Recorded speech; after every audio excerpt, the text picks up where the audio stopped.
হ্যাঁ এই শালি, টাকা কি তোর বাপ দিবে?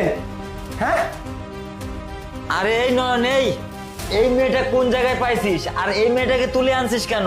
বাবা, এই মেয়েটার বাবা আমার কাছ থেকে 2 বছর আগে টাকা নিয়েছিল। ওই বুড়াটা তো মরে গেছে, কিন্তু ওর টাকা দেওয়ার কোনো নামই নেই। আজ গেলে বলে কাল দিব, কাল গেলে বলে পরশু দিব, খালি আমাকে ঘোরাচ্ছেই। সেই জন্য আজকে ওই বাসায় নিয়ে আসছি, তুলে নিয়ে আসছি। এই মেয়ে, তুমি আমার ছেলের টাকাটা দিচ্ছ না কেন? কিসের জন্য দিচ্ছ না? শুনুন, টাকা দিব না কেন? আমার যদি সামর্থ্য থাকতো না তাহলে কবেই আপনার ছেলেকে টাকা দিয়ে দিতাম, কিন্তু আমার সেই সামর্থ্যটা নেই টাকা দেওয়ার জন্য। টাকা দিবে না মানে? টাকা সময় মতো নিয়েছো, আবার সেই ডেট অনুযায়ী টাকা দিতে হবে। এই নয়ন, কত টাকা নিছে রে? আরে বাবা, টাকা নিচ্ছে গত 2 বছর হয়ে যাচ্ছে, বলছে যে 3 মাস পরেই দিয়ে দেবো। 3 মাস করে করে আজকে 2 বছর।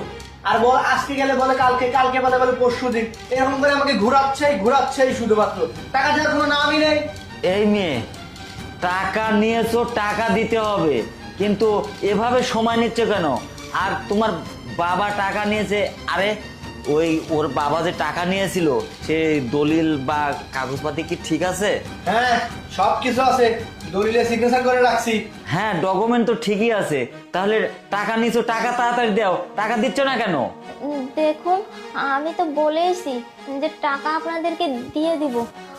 আমার বাবা ওনার কাছ থেকে 20,000 টাকা নিয়েছে, আর উনি এখন বলতেছে এখন নাকি 80,000 টাকা হয়ে গেছে। এত টাকা আমি কোথা থেকে দিব বলুন? আর বাসায় শুধু আমি আর আমার মাই থাকি, আর বাবা তো মারাই গেছে। আর আমি তো বলেছি টাকাটা যখন হাতে হবে আস্তে আস্তে দিয়ে দিব। এত চাপাচাপি করলে কিভাবে টাকা দিব বলুন? এই শালি, টাকা দিতে পারবি না তো আমাকে ঘুরাচ্ছিস কেন? হ্যাঁ, আজ নয় তো কাল মিথ্যা কথা কেন বলতেছিস? সব নাটক করতেছে। ভদ্রভাবে টাকা দিয়ে এখান থেকে দিতে হবে। এই নন, থাম, পাগলামি করবি না। আর এই মেয়ে, তুমি টাকা নিছো, টাকা দিতে হবে। তুমি আজ দিবা কাল দিবা, এভাবে আমাদেরকে এভাবে ঘোরাচ্ছ কেন? তুমি মানুষের বাসাতে কাজ করে হলেও ধীরে ধীরে আমাদের টাকা পরিশোধ করতে হবে কিন্তু। হ্যাঁ স্যার, আমি তো আপনার ছেলেকে বলেছি যে আমি মানুষের বাড়িতে কাজ করে আস্তে আস্তে টাকা দিয়ে দিব। দরকার পড়লে আমি মানুষের জমিতে চাষ করব, তারপর ধীরে ধীরে টাকা দিয়ে দিব। কিন্তু আপনার ছেলে তো বুঝতেছেই না, আমার কথা শুনতেছেই না। হ্যাঁ মা, ঠিক আছে, তোমার কথাও ঠিক আছে। অন্যের থেকে টাকা পয়সা নিলে এসব টাকা পরিশোধ